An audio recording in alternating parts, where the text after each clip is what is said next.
Drinking the Madness, or Losing to Impulse, or Poem Written at Work, which explains why I would be writing a poem at work in the first place, or Articulation. I do not finish things, so this is going to go well. Donuts. Oh, I also get distracted in the most precarious, complex, and simplistic ways possible. My mind is a feasible rabbit hole fighting to be tamed. Left versus right. Mental health is publicly shamed, shunned, sheltered, shuddered. Hippocampus versus frontal lobe. Synaptic actions firing, racing, firing, connecting non-stop. Not with the Hamiltonian focus that defines the social definition of greatness. My mind is a well-oiled machine that is not textbook. A perpendicular puzzle, always hiding, always persisting. A jigsaw once formed, cut a new yearning to be solved in singularity. My mind is fragmented. So thought comes out in spider-webbed glasses, missing a few pieces. I fight to rein in the reins to stop the constant raindrops of information overloading my psychic chains, yet I fear being called insane. I know that sanity is something I wouldn't want. I feel it's vain to believe oneself is normal, maybe because I've never known normal.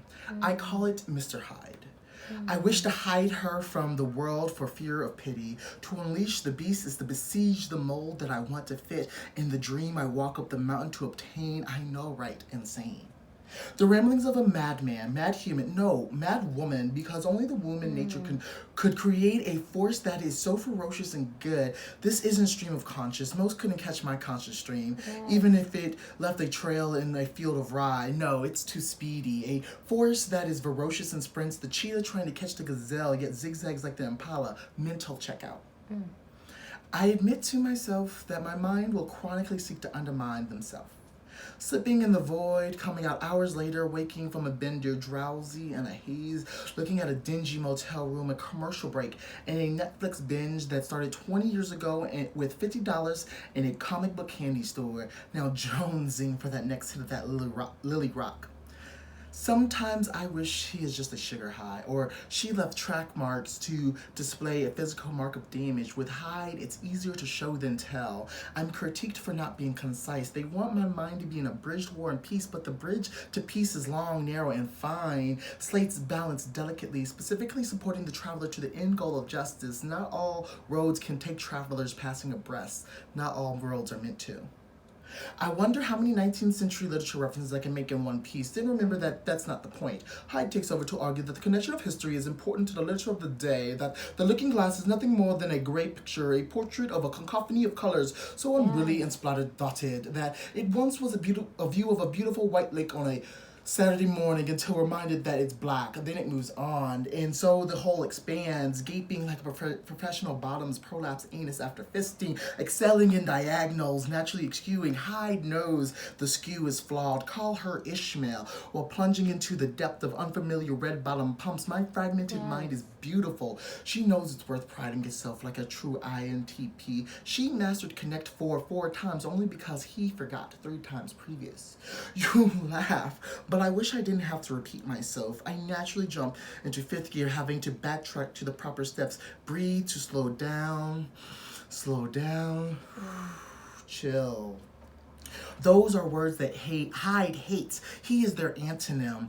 Hyde is non-conforming, a controlled chaos cackling at the constructions of normalcy contrived by people who don't understand, disseminated on a mission of radical terror, introducing the world to terrorism long before Fox News created a caricature of jihadists, the creature in the dark of the night. White Americans should be constantly looking over their shoulder for, training their eyes to brown skin like the manifested destiny of the savage genocide of the clay-skinned. Only their wampums had civilization on them. That was a public service announcement. Yes. Now back to the superego. Relying on pills and perseverance given to me by pediatric psychologists prescribing my problems with post-present tense palindromes, but DHDA is not actually a palindrome, so even Hyde is an imperfect being. A circle that loses its interest before counting to 4 to find the perimeter in their pride. Procrastination is his water sports porn. Pissing away precious time hidden like the most perverse fetish.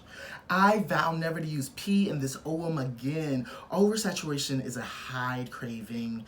This is my stand to leash the shrew that is Hyde, but he cannot be tamed like the soul of those gifted women landing in their skin. Alas, I need to finish. Time is ticking, and the longer the wait, the more chances to loose, notch, shoot. I'm shackled, seeing the error of this condition whiz by, uncontrolled when let loose. The quiver doesn't negate, just holds. Dart dash flash fast. It's a wacky race. Where's the RX? That will focus this storm, creating an eye of beauty that is shown to the world. Ah, Annie, a sweet mistress that overloaded on Savior and rose quartz. Addie. This was a taste to share, the three-way street fight of immortal combat. Thalamus, medulla, cerebellum. If you were wise, you drank the madness, hulked out, smosh, and fell forward cosmically as the mad titan did. Only impulses their seductress. Fuck. Pathetic. I lost the game. Seduced into losing this round, I am perfectly imperfect. What was I saying? What was I thinking? There was mention of donuts? Yes. Give me some.